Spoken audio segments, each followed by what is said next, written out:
আমরা তো রিজিকের মালিক যিনি আব্দুর রাজ্জাক এর পিছনে আমরা ঘুরি, কিন্তু রাজ্জাকের পিছনে আমরা ঘুরি না। বুঝেন না যে বেটা নিজেই রিজিকের গোলাম, যে রিজিকের পেছনে ঘুরে ঘুরে বেড়ায়, তার পিছনে আপনি ঘুরেন। আপনার লজ্জা নাই? আপনার আত্মসম্মান নাই?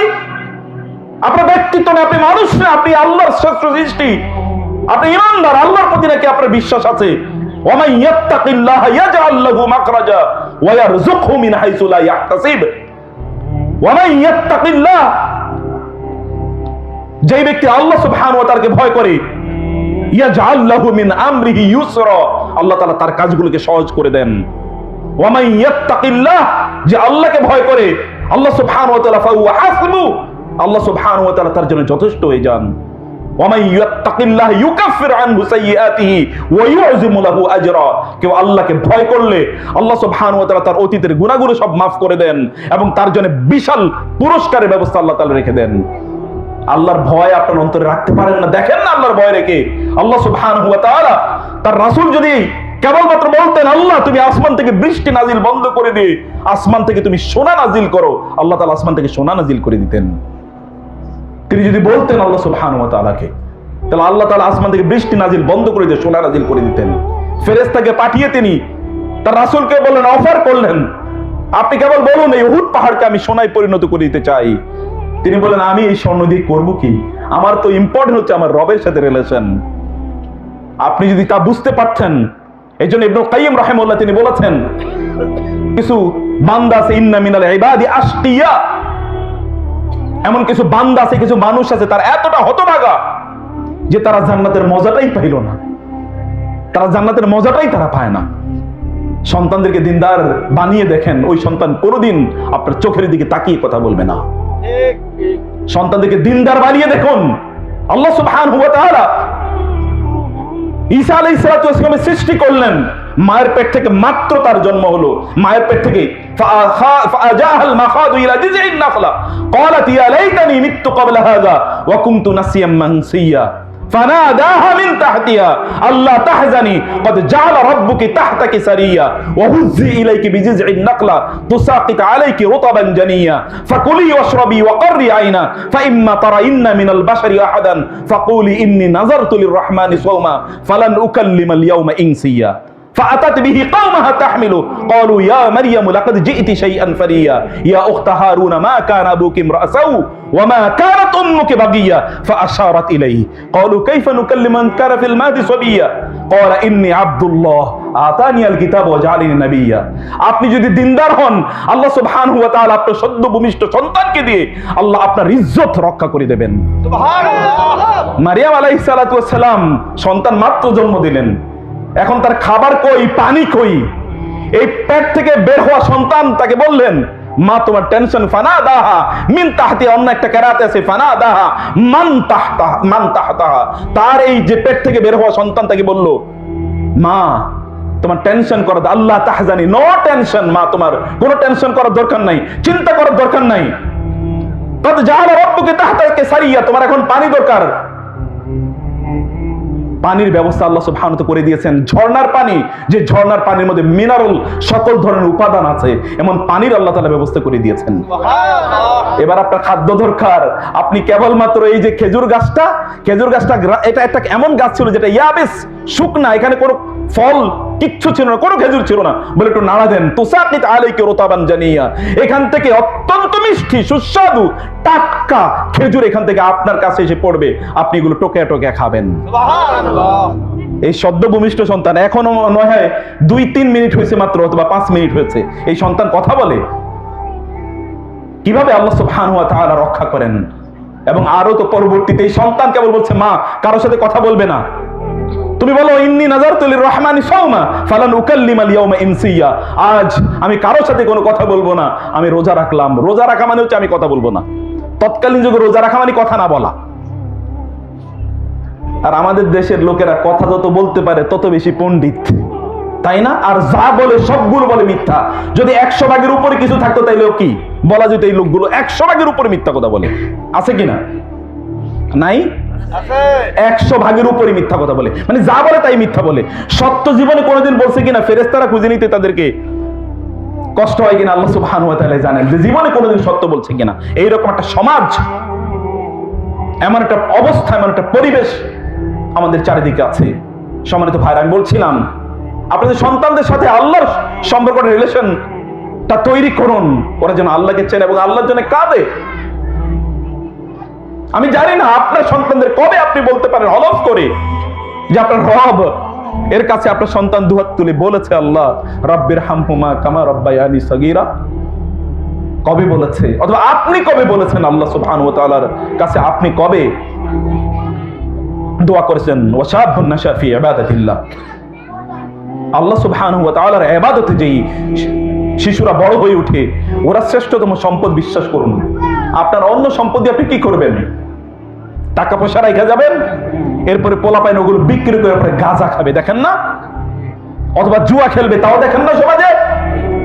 সমাজের সবচেয়ে দিনদার ছেলেগুলো এগুলোকে আপনারা বিভিন্ন ভাবে এগুলোকে আপনারা ডিস্টার্ব করতে থাকেন। মুরব্বীদের অন্য কেউ কিছু মনে করবেন না। একদল মুরব্বী আছে, ইয়াং পোলাপাইন মসজিদে আইসা যদি নামাজ পড়া শুরু করে, তাইলে তার পেশ শুরু হয়ে যায়। তুমি কেন এইভাবে নামাজ পড়লা? তুমি কেন ওইটা বললা? তুমি কেন ওইটা করলা না? আর যেগুলো গাঁজা খায়া খায়া বেড়ায়, এদের ব্যাপারে তার কোনো কথাবার্তা নাই। আছে কিনা এরকম? অথচ এই মুরব্বীর দরকার ছিল ওকে বুকে টেনে নিয়ে ওর মাথায় একটা চুমু দেয়া, ওর কপালে একটা চুমু দেয়া। বাবা, তুমি মসজিদে এসছো, কারণ ওর পিছনে শয়তান থাকে। শয়তান তো আপনার পিছনে আগে বহুত ছিল, এখন শয়তান তো রিটায়ারমেন্টে গেছে আপনার ব্যাপারে। আপনিও রিটায়ার্ড, ও রিটায়ার্ড, কিন্তু এখন সে টাইম ইনভেস্ট করছে যুবকের পেছনে। অতএব তাকে চুমু দেন, ওকে ডাকুন। ও যদি মসজিদে আসে তখন তাকে স্যালুট করুন, তাকে আদর করুন। এটা হচ্ছে আমাদের অবস্থা, এমন হওয়ার কথা ছিল। রাসূল সাল্লাল্লাহু আলাইহি ওয়াসাল্লাম দেখেন না যুবকদেরকে কিভাবে এগিয়ে দিয়েছেন, সমাজকে এমনি ডেভেলপ করেছে। উসামা ইবনে যায়েদ এখনো তার বিয়ে হয় নাই, 15-16 বছরের যুবককে রাসূলুল্লাহ সাল্লাল্লাহু আলাইহি ওয়াসাল্লাম পাঠিয়ে দিলেন বাইজান্টাইন রোমান সাম্রাজ্যের বিরুদ্ধে যুদ্ধ করার জন্য। যাও। অথবা তিনি জাফর ইবনে আবি তালেব একে পাঠিয়ে দিলেন, যাও তুমি ওইখানে গিয়ে যুদ্ধ করে আসো। রাসূলুল্লাহ সাল্লাল্লাহু আলাইহি ওয়াসাল্লাম জানতেন যুবকদের মধ্যে রয়েছে মূলত শক্তি, আর বৃদ্ধরা তারা তাদের জন্য দোয়া করবে। এটা তাদের কাজ, তাদেরকে এনকারেজ করবে, তাদের জন্য দোয়া করবে। ওয়াশাবুন নাশা ফি ইবাদাতিল্লাহ ওয়া রাজুলান তাহাব্বা ফিল্লাহ ইসতামা আলাইহি ওয়া তাফাররাকা আলাইহি। যারা একজন আরেকজনকে ভালোবাসে কেবল আল্লাহর জন্য। কার জন্য ভালোবাসে? আল্লাহর জন্য। কেবল আল্লাহর জন্য। এখন আমরা ভালোবাসি কিসের জন্য? এখন আমরা ভালোবাসি কেবলমাত্র, এমনকি লোকেরা হাসি দেয় পর্যন্ত তাকে দেখে যার কাছ থেকে কিছু পাওয়ার কি আশা আছে। যার কাছ থেকে কিছু পাওয়ার আশা আছে তারে দেখলে হাসে, মনে হচ্ছে যেন এখানে কি পরিপূর্ণভাবে, মানে এমন 24টা, মানে 32টা দাঁত, যদি 48টা দাঁত থাকতো 48টাই তারা দেখাইতো ওই ব্যক্তির জন্য, যে তার কাছ থেকে কিছু পাবে। আর যার কাছ থেকে কিছু পাওয়ার কোনো সম্ভাবনা নাই, তাকে দেখলে জীবনে কোনোদিন হাসে না, পেশার মতো করে চেহারাটা রাখে। আছে না এরকম? অথচ তাবাসসুমুকা ফি ওয়াজহি আখিকা সাদাকা। আপনি দান সাদাকা করতে পারেন না, there are many options। আপনি দান সাদাকা করতে পারেন না, সমস্যা নাই, অনেক সুযোগ আছে। এমনকি কোন মুসলমান ভাইকে দেখে যদি আপনি একটু হাসি দিয়ে দেন, তাইলে কি হবে? সাদাকা। মুসলমান বাইরে থেকে হাসেন না। রাসূলুল্লাহ সাল্লাল্লাহু আলাইহি ওয়াসাল্লাম যখন মদিনায় গেলেন, মদিনায় যাওয়ার পর তার প্রথম কথাটা ছিল, মদিনায় পৌঁছার পর, আইয়ুহান নাস, লোকেরা আফশুস সালাম ওয়া আতইমুত তাআম ওয়া সাল্লু ওয়ান নাসু নিয়াম তাদখুলুল জান্নাতা বিসালাম। রাসূলুল্লাহ সাল্লাল্লাহু আলাইহি ওয়াসাল্লাম মদিনায় গিয়ে এক নম্বর কথাটি যেটা তিনি নসিহত করছিলেন মানুষকে, আব্দুল ইবনে সালাম রাদিয়াল্লাহু তাআলা বর্ণনা করছেন, রাসূল এক নম্বর প্রথমে গিয়ে যে কথাটি মানুষকে বললেন, আইয়ুহান নাস, হে লোকেরা আফশুস সালাম, তোমরা মানুষের মাঝে সালাম এর বিস্তার করো। এখন কি মুসলমানরা সালাম দেয় কিনা বলেন তো? আমি দেখি না মুসলমানরা সালাম দিতে, কোনো সালাম নাই, কোনো মুসলমানদের কোনো সালাম নাই, তার সালাম বুঝেই না, অথবা সালামের ঐতিহ্য তারা হারিয়ে ফেলেছে, কেউ কাউকে সালাম দেয় না। অথচ রাসূলুল্লাহ সাল্লাল্লাহু আলাইহি ওয়াসাল্লাম এখন মুরব্বীরা বসে থাকে, পোলাপাইন তাদেরকে সালাম দেবে, পোলাপাইনরা তো কেউ সালাম কোনোদিন শিখাই না, না বাবা মা শেখায়। আপনি যখন ঘরে যান, ঘরে গিয়ে কি আপনি সালাম দেন? অথচ আল্লাহ তাআলা বলেছেন, লা তাদখুলু বুয়ুতাকুম হাত্তা তাস্তানিসু ওয়া তুসাল্লিমু আলা আহলিহা। তোমরা ঘরে প্রবেশ করার আগে অনুমতি নেবে এবং তোমরা কি দেবে? সালাম দেবে। এটা কে বলেছেন? আল্লাহ তাআলা বলেছেন। ঘরে ঢোকার আগে কি করতে হয়? দুইটা কাজ। একটা কাজ হচ্ছে কি? অনুমতি নেওয়া। 2 নম্বর কি? সালাম দেয়া। সালাম কয়জন দেন বলেন তো? আমি যাই না, হাত তুলে লজ্জা দিতে চাই না, কিন্তু এখন থেকে ঘরে সালাম দিয়ে ঢুকবেন। এটা আপনারা রাজি আছেন তো ইনশাআল্লাহ? হাত তুলে দেখান তো রাজি আছেন কিনা, যেন ভুলে না যান। ঘরে ঢুকবেন কি বলে? রাসূলুল্লাহ সাল্লাল্লাহু আলাইহি ওয়াসাল্লাম বলেছেন, তাকুন বারাকাতান আলাইকা ওয়া আলা বাইতিক, তাকুন বারাকাতান আলাইক ওয়া আলা আহলি বাইতিক। সালাম দিয়ে ঢুকো, তোমার ঘরটাকে আল্লাহ তাআলা বরকত দিয়ে পূর্ণ করে দেবেন। বরকত পাবেন কই? বরকত নাই এই জন্য সালামই তো দেন না, ঢুকার সময় মারামারি। এত পরে কেন ঘর দরজা খুললা? আগেই তো মারামারি শুরু হয়ে যায়। তো আপনি তো শয়তান নিয়ে ঢুকছেন ঘরে, আর নতুন করে শয়তানের দরকার কি? ঘরে ঢুকুন, হাসি মুখে ঢুকুন, সালাম দিন, তাদের সাথে গল্প করুন, কথা বলুন, ভালোবাসা দিন, ভালোবাসা বিনিময় করুন। এটা দরকার। ঘরগুলোতেই তো এখন কোনো দিন নাই। একটা ঘরে যদি দিন থাকে, অধিকাংশ ঘরগুলো এখন শয়তানের আড্ডাখানা হয়ে গেছে। এবং মুসলমানদের ঘরগুলো, শয়তান এখন আর বাইরে থাকার প্রয়োজন নাই, মুসলমানদের ঘরগুলোতে এখন শয়তানের বাসা হয়ে গেছে। কাদার কারণে কি হয় জানেন? যখন বৃষ্টি হয়, চারিদিকে যখন প্রচন্ড ধুলাবালি থাকে, বৃষ্টি হলে কি হয় বলেন তো? সব ময়লা আবর্জনা ধুলাবালি সব সাফ হয়ে যায় না? আপনি যদি কাঁদেন, আপনার গুনাহগুলো আল্লাহ সুবহানাহু ওয়া তাআলা সাফ করে দেবেন। আপনি কাঁদলে আপনার অন্তরটাকে আল্লাহ সাফ করে দেবেন। কেঁদেই দেখেন, আল্লাহকে বলে একবার কেঁদেই দেখেন। আল্লাযীনা ইযা আসাবাতহুম মুসিবাতুন ক্বালু ইন্না লিল্লাহি ওয়া ইন্না ইলাইহি রাজিউন উলাইকা আলাইহিম সালাওয়াতুম মির রাব্বিহিম ওয়া রাহমা ওয়া উলাইকা হুমুল মুফলিহুন। আল্লাহ বলছেন, সফল কাম তারাই যারা বিপদে পড়লে আল্লাহর কাছে তারা চলে যায়, আল্লাহর কাছে ধর্ণা দেয়, আল্লাহকে তাদের কথা বলে, আল্লাহকে বলে আল্লাহ আমি বিপদে আছি, অন্য কাউকে বলে না। কারণ আপনার আত্মমর্যাদা আছে, আপনার আত্মসম্মান আছে, আপনার ব্যক্তিত্ব থাকা দরকার। মুসলিম হিসাবে আপনার ব্যক্তিত্ব থাকা দরকার। আপনার রব আনতা মাওলানা ফানসুরনা আলাল কওমিল কাফিরিন। আপনি যদি কাঁদতে পারেন, বিশ্বাস করুন, ওয়াজান্নুন ইযহাবা মুগাদিবান ফাযান্না আল্লান নাকদির আলাইহি ফানাদা ফিজ যুলুমাতি আল্লা ইলাহা ইল্লা আনতা সুবহানাকা ইন্নী কুনতু মিনাজ জালিমিন ফাস্তাজাবনা লাহু ওয়া নাজ্জায়নাহু মিনাল গাম্মি ওয়া কাযালিকা নুনজিল মুমিনিন। কোরআনে আমার সবচেয়ে প্রিয় আয়াতের একটা আয়াত। আল্লাহ সুবহানাহু ওয়া তাআলা বলেছেন, ওই যে জান্নুন, ইউনূসের কথা তিনি বললেন, যখন তিনি রাগান্বিত হয়ে চলে গেলেন, তার জাতির উপর রাগান্বিত হয়ে তিনি গেলেন, এরপর একটা মাছ তাকে ফালতাকামাল হুতু ওয়া মুলিম ফালাউলা আন্নাহু কানা মিনাল মুসাব্বিহিন লালাবিসা ফি বাতনিহি ইলা ইয়াউমি ইউবাসুন। তিনি সেখানে মাছের পেটে গিয়ে তারপরে আল্লাহর কাছে কান্না করে বলেন, আল্লাহর কাছে কান্না করে বললেন, লা ইলাহা ইল্লা আনতা সুবহানাক ইন্নী কুনতু মিনাজ জালিমিন। আল্লাহ বলেন ফাস্তাজাবনা লাহু, ফা এটা হচ্ছে ফাউরি, আলাল ফাউরি, ইমিডিয়েটলি, উইদাউট এনি ডিলে, এক মুহূর্ত কোনো দেরি নাই। আল্লাহ সুবহানাহু ওয়া তাআলা বললেন ফাস্তাজাবনা লাহু, সাথে সাথে আমি ওর ডাকে সাড়া প্রদান করলাম। ওয়া নাজ্জায়নাহু মিনাল গাম, এই টেনশন থেকে তাকে আমি মুক্তি প্রদান করলাম। ওয়া কাযালিকা নুনজিল মুমিনিন, আর এভাবেই আমি মুমিনদেরকে মুক্তি দেই। এভাবে আমি মুমিনদেরকে কি দেই? মুক্তি দেই। রব্বানা ওয়া ক্বালা রব্বানা যালামনা আনফুসানা ওয়া ইল্লাম তাগফির লানা ওয়া তারহামনা লানাকুনান্না মিনাল খাসিরিন। আল্লাহ তাআলার কাছে আদম এবং হাওয়া, আপনাদের পিতা এবং মাতা, আল্লাহর কাছে বললেন, ক্বালা, উভয় বললেন, রব্বানা যালামনা আনফুসানা। আল্লাহ কিভাবে ক্ষমা করে দিয়েছেন দেখেন। ওয়া আইয়ুব, যখন আইয়ুব বললেন, আন্নী মাসসানিয়াদ দুররু ওয়া আনতা আরহামুর রাহিমিন, আল্লাহ আমি তো বিপদে পড়ছি, আপনি তো সবচেয়ে মেহেরবান। আল্লাহ তাআলা কি করলেন? সাথে সাথে তার ডাকে সাড়া দিলেন এবং তার বিপদ দূর করে দিলেন। আল্লাহ সুবহানাহু ওয়া তাআলা এর কাছে ইউসুফ আলাইহিস সালামের বাবা ইয়াকুব আলাইহিস সালাম সন্তান হারিয়ে গেছে, এক না দুই সন্তান পর্যন্ত হারাইছে। পরে সন্তান হারাইছে দুইটা। লোকেরা তারে সান্ত্বনা দেবে, তিনি এবার নিজের সান্ত্বনা না দিয়ে ছেলেদেরকে বলছেন, লা তাইয়াসু মির রাউহিল্লাহ, হে সন্তানরা আল্লাহর রহমত থেকে নিরাশ হইও না। হতে পারে আল্লাহ সুবহানাহু ওয়া তাআলা দুইজনকে আমাকে ফিরিয়ে দেবেন। কোনজনকে? ইউসুফ কিন্তু 40 বছর আগে হারাইছে, এখন বিনিয়ামিন হারাইছে মাত্র। বলে যে আল্লাহ সুবহানাহু ওয়া তাআলা আশা করছি যে আল্লাহ তাআলা তাদের দুজনকে আমাকে ফিরিয়ে দেবেন। শুধু কি ফিরিয়ে দিয়েছেন? আল্লাহ সুবহানাহু ওয়া তাআলা বিয়াদ্দাত আইনাহু মিনাল হুজনি ওয়া হুয়া কাযীম, তার চোখ পর্যন্ত অন্ধ হয়ে গিয়েছিল, আল্লাহ সুবহানাহু ওয়া তাআলা চোখ পর্যন্ত ভালো করে দিয়েছেন। শুধু কি ফিরিয়েই দিয়েছেন, রাজত্ব সহ ফিরিয়ে দিয়েছেন। ইউসুফকে আল্লাহ তাআলা রাজা বানিয়ে, সম্রাট বানিয়ে ফিরিয়ে দিয়েছেন। আল্লাহ সুবহানাহু ওয়া তাআলা এর কাছে চাইলে, আল্লাহর কাছে যদি আপনি চাইতে পারেন, বলতে পারেন, অন্তর থেকে উচ্চারিত ভালোবাসা দিয়ে আল্লাহর কাছে বলুন, আল্লাহ তুমি তো আমার রব, আনতা মাওলানা ফানসুরনা আলাল কওমিল কাফিরিন, আনতা মাওলানা। রাসূলুল্লাহ সাল্লাল্লাহু আলাইহি ওয়াসাল্লাম বদরের যুদ্ধে মাত্র 313 জন সাহাবী। এদের মধ্যে অস্ত্র নাই এবং প্রশিক্ষণ নাই, এরা অধিকাংশই দুর্বল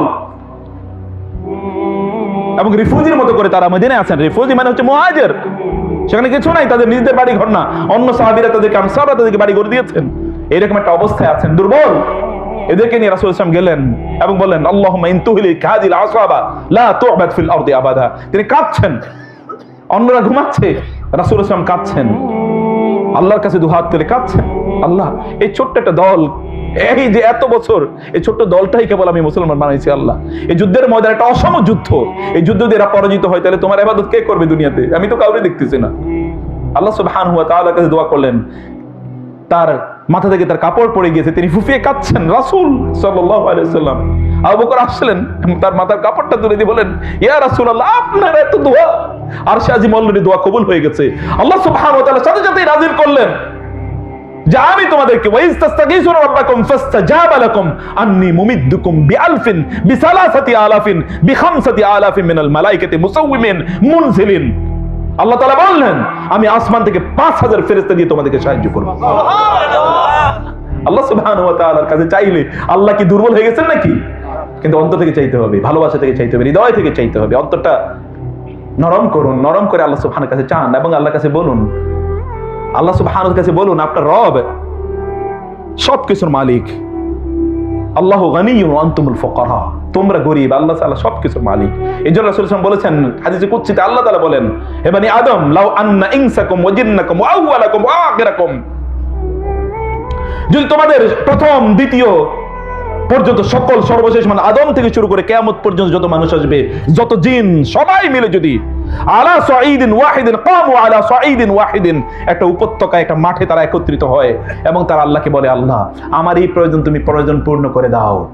আল্লাহ সুবহানাহু ওয়া তাআলা সকলের সকল প্রয়োজন যদি পূর্ণ করে দেন, আদম থেকে শুরু করে কিয়ামত পর্যন্ত যত মানুষ এবং যত জিন আসবে সবার যদি প্রয়োজন আল্লাহ তাআলা তাদের মতো করে পূর্ণ করে দেন, তারা যা চায় তা, তাহলে আল্লাহ সুবহানাহু ওয়া তাআলার রাজত্বে ততটুকু টান পড়বে না যতটুকু বিশাল সমুদ্র থেকে একটা সুইয়ের মধ্যে পানি তোলার পর ওই সমুদ্রের মধ্যে পানি টান পড়ে। কতটুকু পানি টান পড়বে? কতটুকু? 1000 কোটি ভাগের 1 ভাগ, 1 billion trillion trillion trillion trillion trillion ভাবের, মানে বলতে পারবেন না। এমনকি একটা গ্লাস থেকে তুললে তো আপনি বলতে পারবেন না কতটুকু ভাগের। তাহলে সমুদ্র, মহাসমুদ্র, আটলান্টিক মহাসাগর অথবা প্যাসিফিক ওশান, প্রশান্ত মহাসাগর অথবা বঙ্গোপসাগর, সুবহানাল্লাহ, এটা আল্লাহর রাজত্ব। অতএব আপনি তার কাছে চাইতে আপনি ভুল করেন কেন? আপনি বলেন এবং কেঁদে আপনার কেঁদে কেঁদে আপনি বলুন রাসূলুল্লাহ সাল্লাল্লাহু আলাইহি ওয়াসাল্লাম কেমন ছিলেন? তিনি তো তিনি কাঁদতেন। এবং কান্না কেন আমাদের আসে না? আমাদের কান্না আসে না কারণ আমরা বুঝি না, কান্নার মূল্য আমরা বুঝি না। চোখের কান্না আমরা ধরে রাখতেছি পরে কাঁদার জন্য। বুড়াবেলায় কাঁদবেন, পোলাপাইন কথা শুনে না, আর কবরে গিয়ে কাঁদবেন, হা ইয়া হাসরাতানা আলাল ইবাদ মা ইয়াতিহিম মির রাসূলিন ইল্লা কানু বিহি ইস্তাহজিউন। আল্লাহ আফসোস করে বলছেন, আয় বান্দা, তোমার কাছে যখনই কোন রাসূল যেত অথবা রাসূলদের প্রতিনিধি যেত তখন তোমরা সেগুলোকে উড়িয়ে দিতা, সেগুলোর প্রতি কোনো মনোযোগ থাকতো না, তোমাদের অন্য জিনিসের প্রতি টেনশন বেশি, মনোযোগ বেশি। কেবলমাত্র একটা ক্রিকেট খেলার নিয়ে যে পরিমাণ বাঙালি আফসোস করছে, শুধুমাত্র ক্রিকেট খেলা নিয়ে যদি এতটুকু তারা কিয়ামতের জন্য আফসোস করতে, তাহলে সবগুলো আল্লাহর ওলি হয়ে যেত। শুধু ওয়ানজিরহুম ইয়াওমাল হাসর, আল্লাহ বলছেন তাদেরকে আখিরাতের আফসোসের ব্যাপারে, ইয়া ওয়াইলানা ইয়া ওয়াইলাতা, আপনি বলবেন ইয়া লাইতানি কুনতু তুরাবা, হায় যদি আজ আমি মাটি হয়ে যেতাম। ইয়া লাইতানি কুনতু তুরাবা, হায় যদি আমি মাটি হয়ে যেতাম। এবং যাদেরকে বাম হাতে তাদের আমল নামা দেয়া হবে, তারা বলবে, হায় যদি আজ আমার হিসাব নিকাশ না হতো, যদি কিয়ামত অনুষ্ঠিত না হতো। সেটা আফসোসের দিন, কেবল আফসোস। রব্বির জিউন লাআল্লি আ'মালু সালিহান ফীমা তারাকতু, কাল্লা, বলবেন আল্লাহ আমাকে আবার দুনিয়ায় ফেরত পাঠান, এরপর থেকে ভালো কাজ করব। আল্লাহ বলেন, লা ইল্লাহা কালিমাতুন ওয়া কাইলুহা ওয়া মিন ওয়ারাইহিম বারযাখুন ইলা ইয়াউমি ইউবআসুন। না, এটা কেবল তাদের কথা, এই কথাতে কোনো কাজ হবে না, এগুলো কেবল কথা। প্রিয় ভাইরা, আমি জানি রাত গভীর হয়ে যাচ্ছে, আমরা কয়টায় আর 10 মিনিটের মধ্যে আমরা শেষ করে দেব। আচ্ছা, প্রশ্ন উত্তর আছে, তাহলে আমরা 10 মিনিটের মধ্যে শেষ করে দিই আপনাদের প্রশ্ন উত্তরে যতটুকু সময় যায় ইনশাআল্লাহ। আমি লাস্টে যেই ফিনিশিং এর কথা, অনেক লম্বা আলোচনা ছিল, অনেক দিকে আমি চলে গেছি, যেটা আমি বলতে চাচ্ছি প্রিয় ভাইরা, তা হলো আল্লাহর ভয়। এটা আপনাকে মুক্তি প্রদান করে। বিশ্বাস করুন, আল্লাহর ভয় আপনার জন্য সম্পদ। ওয়াল্লাযীনা হুম মিন আযাবি রাব্বিহিম মুশফিকুন ইন্না আযাবা রাব্বিহিম গায়রু মা'মুন। আপনার রবের ব্যাপারে আপনার ভয় লাগবে। এই যে রাসূল বলেছেন, যে ব্যক্তি আল্লাহ সুবহানাহু ওয়া তাআলাকে ভয় করে, আল্লাহ সুবহানাহু ওয়া তাআলা কিয়ামতের দিন তার ভয় তার জন্য উজ্জ্ব করে দেবেন। আলা ইন্না আউলিয়া আল্লাহি লা খাউফুন আলাইহিম ওয়া লা হুম ইয়াহজানুন আল্লাযীনা আমানু ওয়া কানু ইয়াত্তাকুন। যারা ঈমান এনেছে, আল্লাহকে ভয় করেছে, দুনিয়া আল্লাহকে ভয় করেছেন, আল্লাহ তাআলা আখিরাতে আপনার সব ভয় দূর করে দেবেন, কোনো ভয় থাকবে না। অর্থাৎ দুনিয়া আল্লাহকে ভয় করতে হবে। দুনিয়া আল্লাহ এর ভয়ে আপনার হৃদয়টাকে আপনার নরম করতে হবে, কোমল করতে হবে। এখান থেকে পানি যেন বের হয়। কঠিন করলে লাভ হবে না প্রিয় ভাই। কঠিন কেন হয়ে যায়? কঠিন হয়ে যায় গুনার কারণে। আপনি তো বুঝেন না, আপনি যে গুনাহ করছেন, এই গুনার কারণে আপনার রিজিক বন্ধ হয়ে যাচ্ছে। আপনি গুনাহ করবেন না, রিজিক দেখেন আল্লাহ সুবহানাহু ওয়া তাআলা কিভাবে আপনার জন্য আসমান থেকে প্রেরণ করেন। ওয়ালাউ আন্না আহলাল কুরা আমানু ওয়াত্তাকাউ লাফাতাহনা আলাইহিম বারাকাতিম মিনাস সামাই ওয়াল আরদ। যদি জমিনবাসীরা তাকওয়া অবলম্বন করত, তাহলে আসমান এবং জমিনের বরকতগুলো আমি তাদের জন্য উন্মুক্ত করে দিতাম। আপনি কত বরকত নেবেন? আপনি নিতেই পারতেন না। এজন্য আল্লাহকে ভয় করা দরকার আপনাদের। সকল ক্ষেত্রে আল্লাহকে ভয় করুন। এটা আপনার অন্তরে আল্লাহ সুবহানাহু ওয়া তাআলার ভয়, আপনার অন্তরে আল্লাহ সুবহানাহু ওয়া তাআলার প্রতি ভালোবাসা অন্তরটাকে কোমল করে দেয়, এটা করে দেবে। এবং এই জন্য এটা করার জন্য আপনাকে বেশি বেশি কোরআন তেলাওয়াত করতে হবে, কোরআন তেলাওয়াত শুনতে হবে। ইয়াংরা শুনুন ভালো করে। গান বাদ্য শুনলে অন্তরে নেফাকি তৈরি হয়ে যায়, ঈমান এখান থেকে দূরে সরে যায়। গানকে ডিলিট করে দিতে হবে। এখনকার পোলাপাইনের অথবা আপনাদেরও যদি বলি, আপনাদের মোবাইলে কি আছে এতটুকুই মোটামুটি যথেষ্ট বিচারের জন্য। আল্লাহ যদি বলে যে ঠিক আছে তোমার মোবাইলে কি ছিল এটাই বিচার করব, তাহলে কয়জন লোক বাঁচতে পারবে বলেন তো? কয়জন লোক বাঁচতে পারবে? আর যারা সোশ্যাল মিডিয়াটা চালায়, যদি বলে আল্লাহ কিয়ামতের দিন আমি শুধু ইউটিউব আর ফেসবুকের বিচার নেব, আর কিচ্ছু লাগবে না, তাহলে কয়জন বাঁচতে পারবে? ফেসবুকে কি দেখছিলা, ইউটিউবে কি দেখছিলা, কয়জন এই বিচার থেকে তারা বাঁচতে পারবে? কতটুকু সময় আপনি সেখানে কাটিয়েছেন? সময়ের যদি বিচার আল্লাহ তাআলা করেন আপনাকে, এই জন্য যা করা দরকার কোরআন তেলাওয়াত শুনুন বেশি বেশি। সবচেয়ে সুন্দর সুন্দর কোরআন তেলাওয়াত গুলো, যাদের তেলাওয়াত সবচেয়ে সুন্দর, কারণ রাসূল বলেছেন যে যাইয়ুল কোরআন বিআসওয়াতিকুম, তোমরা সুন্দর করে কোরআন তেলাওয়াত করো, কারণ যত সুন্দর করে কোরআন তেলাওয়াত করবা কোরআনের সৌন্দর্য তত বেড়ে যায়। সুন্দর করে তেলাওয়াত করলে কি হয়? আল্লাহু নাযালা আহসানাল হাদিসি কিতাবাম মুতাশাবিহাম মাসানিয়া তাখশাইরু মিনহু জুলুদুল্লাযীনা ইয়াখশাউনা রাব্বাহুম সুম্মা তালিনু জুলুদুহুম ওয়া কুলুবুহুম ইলা যিকরিল্লাহ। যদি লোকেরা আল্লাহ তাআলার কিতাব যদি তারা শোনে অথবা তেলাওয়াত করে, তাহলে তাদের যারা ঈমান রাখে তাদের চামড়ার উপর যে লোম আছে লোমগুলো দাঁড়া হয়ে যায়, অতঃপর তাদের অন্তরাত্মা কেঁপে ওঠে। ইন্নামাল মুমিনুনা আল্লাযীনা ইযা যুকিরাল্লাহ ওয়াজিলাত কুলুবুহুম ওয়া ইযা তুলিয়াত আলাইহিম আয়াতুহু যাদাতহুম ঈমানা। তাদের ঈমান বেড়ে যায় যদি আল্লাহর কিতাব তারা তেলাওয়াত শুনে। রাসূল সাল্লাল্লাহু আলাইহি ওয়াসাল্লাম আব্দুল্লাহ বিন মাসউদকে বললেন, ইকরা আলাইয়া, তেলাওয়াত করো তো। আব্দুল্লাহ বললেন, আলাইকা আকরা ওয়া আলাইকা উনজিল, আকরা ওয়া আলাইকা ওয়া আলাইকা উনজিল, আমি আপনার সামনে কোরআন তেলাওয়াত করব অথচ কোরআন আপনার উপর নাজিল হয়। তিনি বলেন, ইন্নী উহিব্বু আন আসতামিআ অথবা আন আসমাউহু মিন গায়রি, I love to listen to it from others, অন্যরা তেলাওয়াত করলে আমার শুনতে ভালো লাগে। তিনি তেলাওয়াত করলেন সূরাতু আন-নিসা, বললেন ফাকাইফা ইযা জি'না মিন কুল্লি উম্মাতিন বিশাহিদ ওয়া জি'না বিকা আলা হাউলাই শাহীদা। তিনি তেলাওয়াত করলেন যে যখন তিনি এখানে আসেন, ফাকাইফা ইযা জি'না মিন কুল্লি উম্মাতিন বিশাহিদ ওয়া জি'না বিকা আলা হাউলাই শাহীদা ইয়াওমা ইযিন ইয়াওয়াদ্দুল্লাযীনা কাফারু ওয়া আসাউ রাসূল লাউ তুসাওয়া বিহিমুল আরদ ওয়ালা ইয়াকতুমুনাল্লাহ হাদিসা। সেদিন কারণ কি? এই জায়গায় যখন আসছে রাসূল সাল্লাল্লাহু আলাইহি ওয়াসাল্লাম, যখন তিনি এখানে আসলেন, রাসূল সাল্লাল্লাহু আলাইহি ওয়াসাল্লাম বললেন হাসবুকা আল-আন, যথেষ্ট হয়েছে। তিনি বলেন, আমি রাসূলের দিকে তাকিয়ে দেখলাম ফাইদা আইনাহু তাজরুফান, যে তার চোখ গলে গলে পানি পড়ছে, রাসূল কাঁদছেন। আমি বললেন যথেষ্ট, আর তেলাওয়াত করতে হবে না। কারণ কি? কারণ সেই দিন যেখানে আসছিলেন তিনি তেলাওয়াত করতে করতে, সেই দিন ইয়াওমাইদিন, সেই দিন ইয়াওয়াদ্দুল্লাযীনা কাফারু ওয়া আসাউ রাসূল, যারা আল্লাহ রাসূলের আনুগত্য করেনি, যারা কুফরি করেছে, তারা সেদিন প্রত্যাশা করবে লাউ তুসাওয়া বিহিমুল আরদ, যদি জমিনের সাথে তাদেরকে একাকার করে দেওয়া হতো, যদি তারা মাটি হয়ে যেত, মাটির সাথে তাদেরকে মিশিয়ে দেওয়া হতো। বলে ইয়াকতুমুনাল্লাহ হাদিসা, কিন্তু তারা তো কিছুই গোপন করতে পারবে না সেই দিন, তাদের তো কোনো কিছুই তাদের তো কোনো কিছুই সেদিন গোপন থাকবে না, কোনো কিছু সেদিন গোপন থাকবে না। প্রিয় ভাইরা, আমাদেরকে মহান আল্লাহ সুবহানাহু ওয়া তাআলার সামনে দাঁড়াতে হলে আমাদেরকে এমন একটা অন্তর নিয়ে যাওয়া দরকার যে অন্তরটা মোমের মতো গলা ছিল। আল্লাহর কথা শোনা, আল্লাহ রাসূলের কথা চললে যার চোখ থেকে পানি পড়ে। যদি আপনার চোখ থেকে আল্লাহ রাসূলের কথা শোনার পর, জান্নাত জাহান্নামের কথা শোনার পর যদি পানি না পড়ে, তাহলে আমার মনে হয় আপনার ডাক্তার দেখানো দরকার। কিসের ডাক্তার? আপনার ইমানের ডাক্তার দেখা দরকার। ইমানের, হার্টের ডাক্তার তো বহুত দেখাইছেন, এবার ইমানের ডাক্তার দেখান। ডাক্তার কাছে তাড়াতাড়ি যান, কারণ it is already dead. It is already dead. মুসলমানদের দুর্দশা দেখলে যদি আপনার চোখ থেকে এক ফোঁটা পানিও না পড়ে, তাহলে you are already dead. Cry for it. আপনি অলরেডি মৃত। আপনার নিজের জন্য আপনি নিজে কান্না করুন, অন্যান্যরা কান্না করার আগে। মানুষ মারা গেলে লোকেরা কাঁদে না? অথবা আপনি মারা গেছেন অলরেডি, কাঁদেন। আপনি মারা গেছেন অলরেডি, কাঁদেন। এখন মুসলমানদেরকে কিভাবে অকাতের হত্যা করা হচ্ছে? কই আপনাদের চোখ থেকে কি এক ফোঁটা পানিও পড়েছে? বা কতক্ষণ বলেছেন, হে আল্লাহ, মুসলিম ভাইদেরকে তুমি রক্ষা করো, তাদেরকে তুমি বিজয় দাও, তাদেরকে তুমি বিজয় দাও? কখনো বলেছেন? আমি আস্তে আস্তে পড়ছিলাম একজন মায়ের কথা। তিনি বলছেন তার সন্তান দূরে দাঁড়িয়ে ছিল, সন্তান ডাকছেন, বাবা ওইদিকে বোম পড়ছে, তুমি আসো। সন্তান আসার আগেই তার ওইখানে বোম পড়ছে এবং সে চূর্ণ বিচূর্ণ হয়ে গেছে। তুমি আসো বাবা, তুমি কষ্ট পাবা, তাড়াতাড়ি আসো, তুমি কষ্ট পাবা।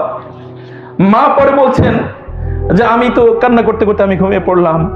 আমি দেখলাম আমার ছেলেটাকে খুবই সুসজ্জিত, সুন্দরভাবে সে আছে, সে তো মারা গেছে। আমি বললাম বাবা তুমি কই? বল বাবা আমি জান্নাতে। বল বাবা তোমার কি কষ্ট হয়েছিল? আমি না তোমাকে ডেকেছি, বাবা তোমার কষ্ট? বলে মা আমি জানি না, যখন এরকম ভূম দেখতেছিলাম মনে হলো যেন একটা কি যেন একটা সামান্য একটা কিছু আমাকে স্পর্শ করলো, একটা সুইয়ের মতো। এরপরে আমি আর বুঝতে পারি না, আমি দেখলাম আমার নিজকে আমি জান্নাতে দেখতে পাচ্ছি। ঈমান কাকে বলে? গাজার মেডিকেল টিম বলেছে আমাদের লাশগুলো থেকে আমরা মেশকের গ্রান পেয়েছি, মেশকের গ্রান, লাশগুলো থেকে মেশকের গ্রান পেয়েছি। ঈমানের লেভেল সত্যিকার অর্থে জিহাদের ময়দানে ওরা আছে, আপনি জিহাদ বুঝেনই না। তার দেশ দখল করে নিয়ে যাচ্ছে, তার মানুষগুলোকে হত্যা করা হচ্ছে, তার বিল্ডিং গুলো ধসিয়ে দিচ্ছে। পৃথিবীর বড় বড় তোর জালেম, এর চেয়ে ভয়াবহ কোনো জালেম পৃথিবীতে হতেই পারে না। এর চেয়ে ভয়াবহ কোনো জালেম কোথাও হতে পারে না। আল্লাহর জমিনে তো বড় জালেম কোথাও আসেনি। এবং আল্লাহই বলেছেন এদের অবাধ্যতার কারণে মহান আল্লাহ সুবহানাহু ওয়া তাআলা এদেরকে কি পরিমাণ পানিশমেন্ট দিয়েছেন। আল্লাহ সুবহানাহু ওয়া তাআলা বলেছেন ওয়া জাআলা মিনকুম আল কিরাদাতা ওয়াল খানাজিরা ওয়া আবাদাত তাগুত। আল্লাহ তাআলা এদেরকে শূকরে পরিণত করেছেন, আল্লাহ তাআলা এদেরকে বানরে পরিণত করেছেন, মূর্তি পূজকে আল্লাহ তাআলা এদেরকে পরিণত করেছেন। এবং শুধু তাই না, আল্লাহ সুবহানাহু ওয়া তাআলা লাআনাহুমুল্লাহ ওয়া গাদিবাল্লাহু আলাইহিম ওয়া লাআনাহুম ওয়া আ'আদ্দা লাহুম আযাবান আলীমা। আল্লাহ এদের উপর লানত করেছেন, এদের উপর গজব করেছেন। এবং আল্লাহ সুবহানাহু ওয়া তাআলা বলেছেন আল মাগদুব আলাইহিম, এরা হচ্ছে গজব প্রাপ্ত এরকম একটা জাতি। এবং আল্লাহ সুবহানাহু ওয়া তাআলা এদের উপর বাধ্যতামূলক করে দিয়েছেন কিয়ামত পর্যন্ত তাদের উপরে মাইয়াসুমুহুম সুআল আযাব, কিয়ামত পর্যন্ত এদের উপর আল্লাহ সুবহানাহু ওয়া তাআলা মানুষদেরকে বিজয়ী করে দেবেন। কিয়ামত পর্যন্ত এদেরকে মানুষ শাস্তি দিতেই থাকবে। দেখেন না হিটলার কি করেছে? 70 লক্ষ না 60 লক্ষকে গ্যাস ফিল্ডের মধ্যে কিভাবে পুড়িয়ে ফেলেছে। তার আগে রাশিয়ার ওই যে জার আলেকজান্ডার থার্ড কিভাবে তাদেরকে গণহত্যা করেছে, এবং এর আগে তাদেরকে রোমানরা তাদেরকে কিভাবে হত্যা করেছে, এর আগে বখতে নসর তাদেরকে কিভাবে হত্যা করেছিল সূরাতুল ইসরা সেখানে পড়ে দেখেন, গণহত্যা করেছে এদেরকে। একই ঘটনা ঘটবে, আবার এদের জন্য এটা অপেক্ষা করছে ইনশাআল্লাহ। এবং সর্বশেষ তো যখন মাহাদি আসবেন তারপরে কি হবে? ওরা গিয়ে পালাবে কিসের পিছনে? গাছের পিছনে এবং পাথরের পেছনে, পাহাড়ের পাথরের পেছনে। তখন ওই পাথর অথবা গাছ বলবে ইয়া মুসলিম, হে মুসলিম আসো আমার পেছনে, ইহুদি আছে ওকে ধরো এবং ওকে হত্যা করো। গাছ পর্যন্ত থেকে সহ্য করে না, অথবা ওদেরকে পাথর পর্যন্ত সহ্য করবে না। এরা এতটা নিকৃষ্ট এবং এতটা আল্লাহ সুবহানাহু পক্ষ থেকে লাঞ্ছিত এরা জাতি হিসেবে আছে এই পৃথিবীতে। এই লাঞ্ছনা এদের জন্য নির্ধারিত। কিন্তু আপনাদের এখানে কোনো ক্রেডিট পাওয়ার কিচ্ছু নেই, আপনাদের কোনো ক্রেডিট নেই, আপনারা কিছুই করেন নাই, এমনকি দোয়া করেন নাই। সালাউদ্দিন আইয়ুবী রাহিমাহুল্লাহ এর নাম শুনেন নাই?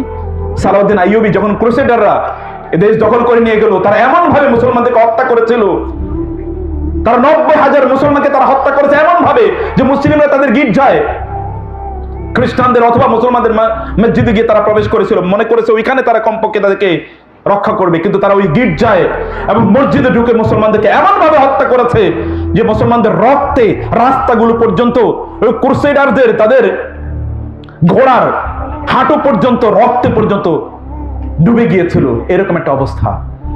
তার 90 বছর পর যখন হিত্তিনের যুদ্ধে সালাউদ্দিন আইয়ুবী তাদেরকে যখন ধরলেন, সালাউদ্দিন আইয়ুবী রাতের ওই যে আগামীকাল সকালে তিনি জেরুজালেমে প্রবেশ করবেন, বাইতুল মাকদাসে, রাতের গভীর রাতে তিনি তার সৈন্যদেরকে জেগে তুললেন, এই তোমরা তাড়াতাড়ি উঠো, তোমরা তো পরাজিত হয়ে যাবে।